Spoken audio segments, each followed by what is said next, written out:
धरना प्रदर्शन करने से बिहार आगे नहीं बढ़ेगा। इसके पाँव न फटे दवाई वो क्या जाने भीड़ पर आए। आपका घर मुझे मालूम है, काम आपको सरकार ने दिया है, उसे आप तन्मयता से करते रहिए और इस बात का भरोसा रखिए कि आप ही के बीच का कोई व्यक्ति सरकार में बैठा है जो आपकी चिंता कर। और बिहार की शिक्षा व्यवस्था को उन्नत करने के लिए फिजिकल टीचर की आवश्यकता है भी बिहार में, और योग को और फिजिकल को एक साथ जोड़ने की भी दिशा में हम काम कर रहे हैं। आज एक कार्यक्रम में पहुंचे थे मिथिलेश तिवारी, जहां पे फिजिकल टीचर ने अपनी बातें रखी और साथ साथ मिथिलेश तिवारी ने यह भी कहा कि किस तरीके से हमने पूर्व में शिक्षा मित्र और नियोजित शिक्षकों को परमानेंट टीचर बनाया, और उसके बाद अब उन्होंने ये भी कहा कि बिहार के स्कूलों में फिजिकल टीचर की आवश्यकता है और हम इस दिशा में काम भी कर रहे हैं। सबसे पहले हम आपको सुनवाते हैं आखिर मिथिलेश तिवारी शिक्षा मंत्री ने क्या कुछ कहा। भाइयों और बहनों, मीडिया के साथियों, आप सब जानते हैं कि काम कितना करना और इसके कारण समय का बड़ा अभाव है। फिर भी जब मेरे पास ये प्रस्ताव आया तो हमने कहा हम आपके बीच आएंगे, आपकी बातों को सुनेंगे, आपके मांग पर अपने विभाग में चर्चा करेंगे और जो हो सकता है वो जरूर लागू करेंगे। अब आज आप सबसे मेरा आग्रह है कि ऐसा नहीं हो कि आज ही चलाना शुरू कर दीजिएगा अपने स्कूल पर। अगर आज चलाइएगा तो खुद नहीं करेंगे। हम आपके हैं, आप हमारे हैं, और हमसे जो हो सकेगा वो जरूर करेंगे। करने की सीमा है। नियुक्ति हुई, किस परिस्थिति में हुई, उस समय की क्या शर्तें थी, उसको देखेंगे।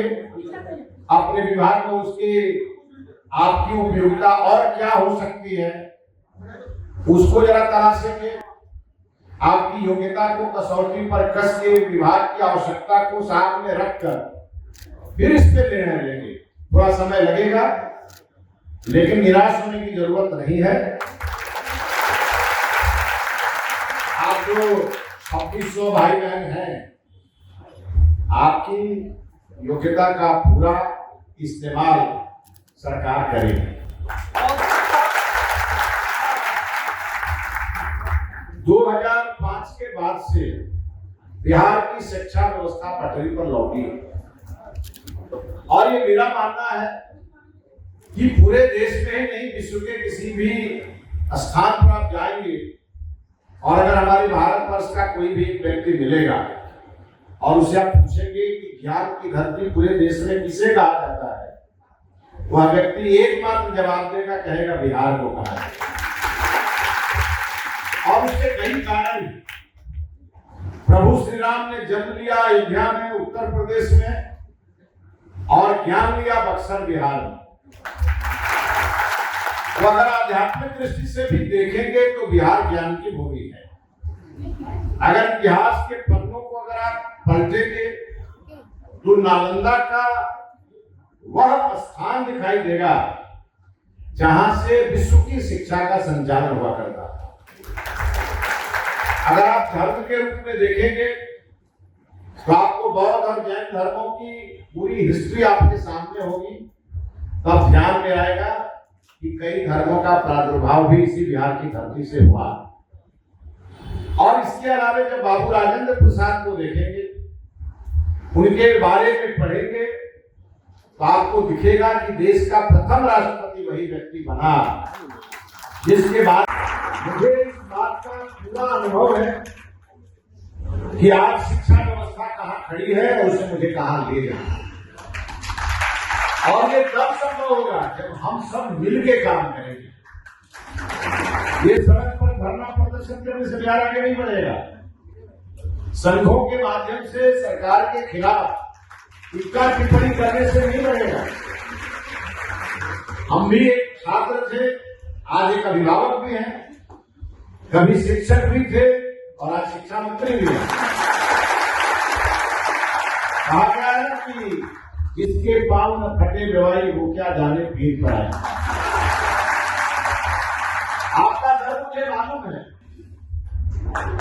लेकिन परिस्थितियां हैं, कानून है, नियम है, इन सभी चीजों का आकलन करेंगे और आप घर में बैठ के जो काम आपको सरकार ने दिया है उसे आप तन्मयता से करते रहिए और इस बात का भरोसा रखिए कि आप ही के बीच का कोई व्यक्ति सरकार में बैठा है जो आपकी चिंता कर रहा है।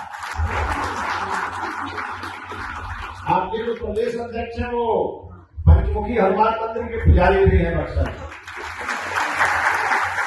मुझे यहाँ से कहा गया है कि मैं गोपालगंज वाला हूँ, लेकिन मैं आपको बताऊं मैं बक्सर वाला भी हूँ। गोपालगंज से मैं एमएलए जीता, मंत्री बना, बक्सर से मैं सांसद का चुनाव लड़ा और बक्सर तो पूरे बिहार का है, जहां विश्वामित्र जी की तपोभूमि हो, जहां बाबा रामेश्वर नाथ का गंगा मैया भी आगे रहेगा। मैं पूरा बिहार घूमता हूं और मुझे वो अपनी पीड़ा बताते हैं और आपकी पीड़ा को मैं समझता हूं। आपकी जो वेतन शुरू में थी और आज जो है उसका भी साइज में जानता हूं, इसीलिए थोड़ा समय और दीजिए। शिक्षा विभाग के सामने कई चुनौतियां हैं, उन्हें हम ठीक करने में लगे हुए हैं। कल तक शिक्षा विभाग को अधिकारी चलाते थे, आपको अंतर लग रहा होगा कि अब समय बदला है और मैं पूरी तरह प्रतिबद्धता के साथ आपके बीच में खड़ा हूं। मैं जानता हूं कि जब मैं आपके सामने आऊंगा तो आपकी ये डिमांड आएगी मेरे सामने। कभी विधानसभा में भी मैंने आपके प्रश्न को उठाया था विधायक के रूप में, तो अब तो मैं मंत्री हूं।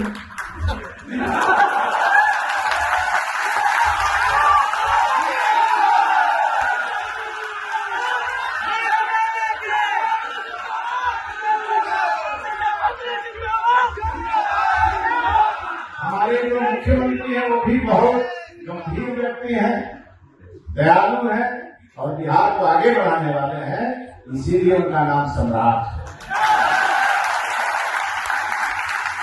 और वो चंद्रगुप्त के वंशज है और हम चाणक्य के वंशज हैं।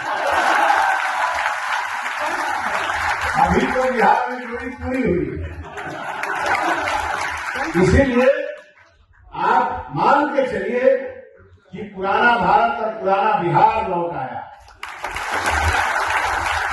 और इसलिए जितने आपके मन के अंदर आशा आकांक्षाएं हिलोर मार रही है वो हमारे दिल के पास बहुत आसानी से पहुंचे। इसलिए आप कभी से कहेंगे सरकार आपकी है, आप ही ने बनाया है और आप ही को संभालना है। आप इस सरकार के निर्माता हैं और इसीलिए थोड़ा विलंब हो भी जाए तो घबराना नहीं है। इंतजार लंबा होता है तो फल मीठा आता है।